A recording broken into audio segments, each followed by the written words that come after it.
ဒီနေ့ကတော့မိုးကောက်လုပ်ပြဖို့အတွက်ကိုဝတ်သား3ထပ်သားကိုဒီနေ့ပြုတ်ထားပြရမှာဖြစ်ပါတယ်နော်ဒီဝတ်သား3ထပ်သားကို15မိနစ်လောက်ပြုတ်ထားပြရမှာဖြစ်ပါတယ်ရှင်ဥပဒေဝတ်သားဆူလာပြီးဆူရင်းဖတ်လာပြရမှာဖြစ်ပါတယ်ဒါဆိုရင်ဝတ်သား3ထပ်သားလေးပြုတ်ထားရပြီနော်ဒါလေးအခုဆိုရင်မှာပြုတ်ထားတဲ့ဝတ်သားလေးကိုအခုလိုမျိုးခရင်စုံလေးနဲ့ထိုးဖောက်ပြရမှာဖြစ်ပါတယ်နော်ဝတ်ခောက်ကိုဒီလိုခရင်စုံလေးနဲ့ထိုးဆွပြရမှာဖြစ်ပါတယ်ရှင်ဒါမှလည်းဝက်ခောက်လေးကကျွတ်လို့ဖြစ်မှာနော်ဒီလိုမျိုးဝက်ခောက်လေးကိုခရင်စုံနဲ့ဝက်ခောက်တစ်ပြင်းလုံးကိုထိုးဖောက်ပြရမှာဖြစ်နော်ထိုးဆွလို့နှံ့နေဆိုလို့ရှိရင်ရှက်လက်ကကြီးအနည်းငယ်အခါမှာလိမ့်ပေးရမှာဖြစ်ပါတယ်ရှက်လက်ကကြီးလေးအနည်းငယ်နော်ရှက်လက်ကကြီးအနည်းငယ်လေးအခါမှာလိမ့်ပေးရမှာဖြစ်ပါတယ်တချို့ဆိုလည်းရှက်လက်ကကြီးမတောင်းမဲ့တံမြာဒီလေးတောင်းလို့ရတယ်နော်တံမြာကြီးပေါ့တံမြာဒီမဟုတ်တံမြာကြီးလည်းတောင်းလို့ရတယ်ဒါဆိုရင်ရှက်လက်ကကြီးလေးဝက်ခောက်ပေါ်မှာ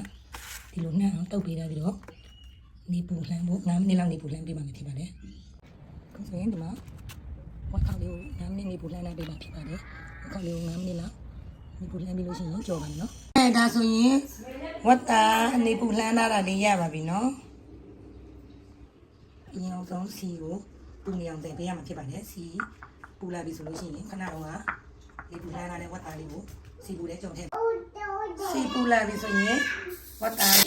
စီပူလာပြီဒီနေ့ကတော့ဝတ်သားကဖောင်မူကော့ကြော်ပြမှာဖြစ်ပါတယ်နော်။ထောင်ဝင်တာကတော့ဒီမှာကဖောင်ကျွမ်းရယ်ပြီးလို့ရှိရင်ဒီမှာငရုတ်ဒီဇိန်းနဲ့တက်တုံဖြူရယ်ပြီးရင်ဒီမှာဗလာခရုစီရယ်ဒီမှာအသားမောက်ရယ်အချို့ကြားရယ်ပြီးလို့ရှိရင်ဒီမှာဘဲငတ်ပြရယ်နော်ပြီးတော့ခဏတော့ကကြော်ထားတဲ့မိုးကော့လေးပါနော်ဒီမှာကျွတ်လေးဝက်ခောက်ကျွတ်လေးနဲ့ကဖောင်မူကော့လောက်ပြမှာဖြစ်ပါတယ်ရှင်။အရင်ဦးဆုံးဝတ်သား3ထပ်သားကိုကျွတ်လေးကိုခောက်ပြမှာဖြစ်တယ်ကျွတ်နေတာနော်အခါလေး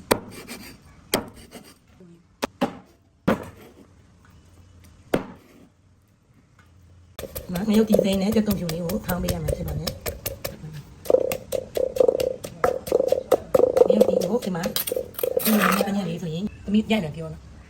အခုဆိုရင်ဒီမှာငရုတ်ဒီကိုဒီလိုမညက်တညက်လေးထောင်းဆိုရပါပြီနော်ဒါဆိုရင်ဟိုကော့ကြော်ပြမှာဖြစ်ပါတယ်ဟိုကော့ကြော်တော့ကိုပထမဆုံးစီတက်ပေးပါမယ်ရှင်စီကိုအများကြီးထည့်ပြမှာပါနော်ဒီပူလာပြီဆိုရင်ခုနထောင်းလာတဲ့ငရုတ်ဒီကိုထည့်ပါမယ်ဒီလိုပဲကြားလည်းပဲရုံးတော့ထည့်ပါမယ်ဒီအပန်းလို့ပဲရုံးတော့နဲ့တော့တာထည့်ပါဒီလေးလည်းမွေးလာပြီဆိုရင်ဒီမှာကဖောင်ယူရနော်မြန်မာလူခေါ်ကလားပင်သိန်းလေးကိုအရင်ကြော်ပေးပါမယ်ကြော်ပြီးတော့မှုပေးပါမယ်နော်ဝတ်သားကိုအရင်ကြော်ထည့်ရအောင်နော်ပြီးလို့ရှိရင်ဒီမှာခရုစီတစ်ပိတ်ရုံးနဲ့ဘောတာထည့်ပါမယ်ဆင်းလို့လာပြီဆိုရင်တဲနဲ့ပြန်ပြီးတစ်ပိတ်ရုံးနဲ့ဘောတာထည့်ပါမယ်